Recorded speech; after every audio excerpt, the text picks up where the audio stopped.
Has Conor and Floyd met in person yet? It's a good question. Not recently. No, not recently. It's not like the big breakthrough in Mayweather Pacquiao was when the two guys met at the Miami Heat game, and then they sort of had a cup of coffee or something afterwards and worked out some details. That hasn't happened, and I think that's one of the reasons why people are so interested in a press tour and getting these two guys in the same room and sort of in the same room repeatedly. Steven, do you think everybody who's criticizing Mayweather McGregor would jump in with Mayweather in a heartbeat? Well, I mean, we know that's the case. Whether it's Bob Arum with Pacquiao or Oscar De La Hoya with Canelo, they've all thrown their fighter's name out there. It's a little bit of, well, if the pretty girl didn't ask you to the prom, then you're going to say, oh, I didn't want to go there anyway. So the reality is, yeah, there's going to be a lot of criticism, but it's pretty hypocritical if you look at it. One thing I've noticed about this fight, and Paulie Malignaggi told me he had the exact same experience. You're not having the typical quote-unquote fans approach about this fight, but everyone else is. Old people, you get the same thing right now, see where you go. Yeah, I think their boxing fans are talking about Mayweather McGregor for good reasons and for bad. MMA fans are talking about it as well. But there is a segment of the audience that doesn't care at all about either boxing or MMA that is aware of this fight because of A, the personalities, and B, the unique nature of the event. And that's not even the case for Mayweather-Pacquiao. Mayweather-Pacquiao, it was huge, but it was within sports. This, I think, has a potential just because it's unprecedented in sort of competitive sports to be even bigger. I know 154 is, correct me if I'm wrong, probably the biggest weight that Mayweather has ever officially stepped on a scale. What was the psyche behind that? If you could speak on. Sure. I think there were two things, and they're the little ego and mind games. I think Floyd was sensitive.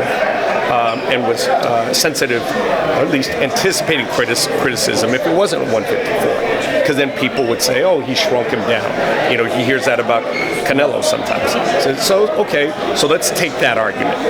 Like Floyd says, "Okay, let me take that argument." And at the same token, on the Conor side, Conor is, everyone's thinking Conor. What are you doing? 5 rounds is what you've been doing. You can't go 10, let alone 12.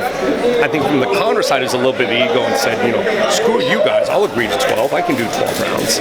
So it's interesting. They both are very proud guys, very accomplished guys, and I think they're anticipating a lot of the criticism. What do you think of Adrian Broner, Nate Diaz? I spoke to Nate Diaz yesterday. What do you think about them? Nate said, hey, why not? Nate's a big dude. Nate's got, a good 20, 25 pounds. But I'm surprised they haven't run across each other in the gyms. Because Nate spends a lot of time in boxing gyms. I'd be surprised. I actually told Floyd to put Nate on the card because I think he would bring a whole other audience into that. I think it's more like Nate and Badu Jack. I think that's probably a closer weight class. For the WBC title? There you go, sure. Now, today Conor put up a picture of him in his gym. I don't know, did you see it? No, I haven't seen it He yet. put up a picture where he's lining up like a huge mural on Floyd. What do you think about that?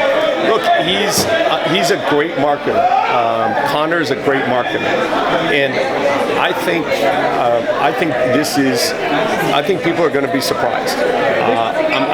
I'm not saying Conor's going to turn himself into a Floyd Mayweather level boxer overnight, but he's going to have he's going to bring it that way. How has the life of Steven Espinosa changed since the moment of this announcement? Well, I'm actually really happy. I changed my cell phone about 6 months ago.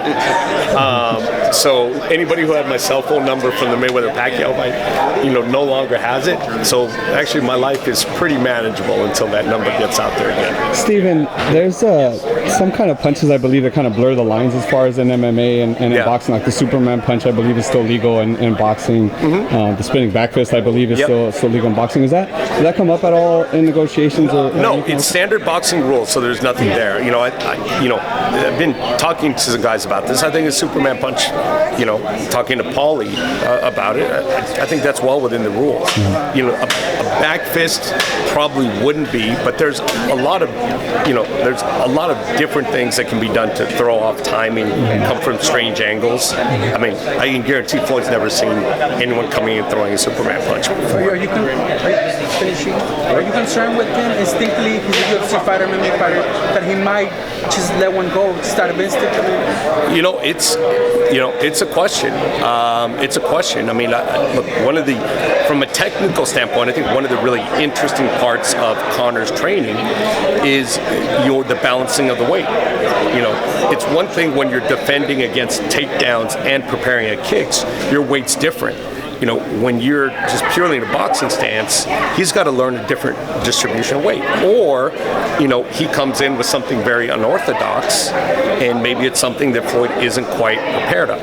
Now, we know what happens with Floyd fights. Floyd usually takes a round, maybe two, and then something clicks, and he figures something out. I don't know he's going to figure out Conor that quickly. Some people would argue that MMA is drawing better pay-per-view numbers than boxing the past couple of years, but in the future, maybe we see UFC events on Showtime or after this event showing what McGregor can bring to the table? Well, I think it's interesting. Showtime's had a long history in combat sports, with Strikeforce, and even, everyone's used to seeing UFC on Fox, but, it was 10 years ago that CBS put MMA on broadcast television. And so really, they were really pioneers in the space. So look, if an opportunity came up and there's a reason for us to get back into it, and the audience wanted it, then sure, we'd be happy to. But I think right now, UFC is really, it's a huge organization with hundreds and hundreds of hours. I'm still sort of the opinion I don't hear too often people saying there needs to be more MMA on TV. Maybe there's a different style or different type of competition, but there'd have to be a good reason for us to get back in. Just one more, guys. Last one. Okay, when the tickets go on sale? Well, see, the strange part about it is this is one situation in which the fight deal, the deal between the fighters, got done before all the business deal. So that's why you haven't seen ticket prices, why you haven't even seen the pay-per-view price. It virtually never happens that the fighters are the first ones to agree, before the network even works it out. So I really think that this is a critical week. By the end of the week, we'll have a lot more of the details set. Are expectations high on Mayweather McGregor breaking the actual pay-per-view? Mayweather. Well, I think expectations are high simply because of the appeal and the response. The response over the last year, and I'm sure all of you guys see it whenever you post something. The traffic speaks for itself. We can't assume that that necessarily translates to buys, but it's an indication of something.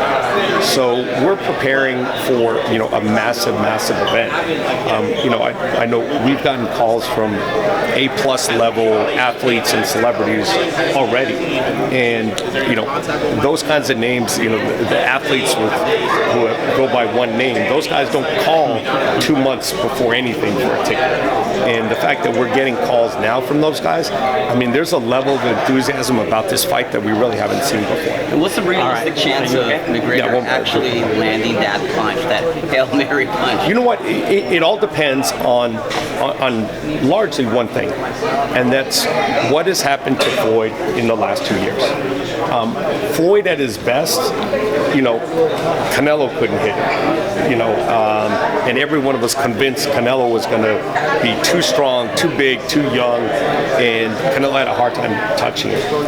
But, he's 40 now, and he's 2 years out of the ring, so my feeling about this fight, put it this way, I would be a lot less nervous if this fight was taking place when Floyd was 34 than when he's 40.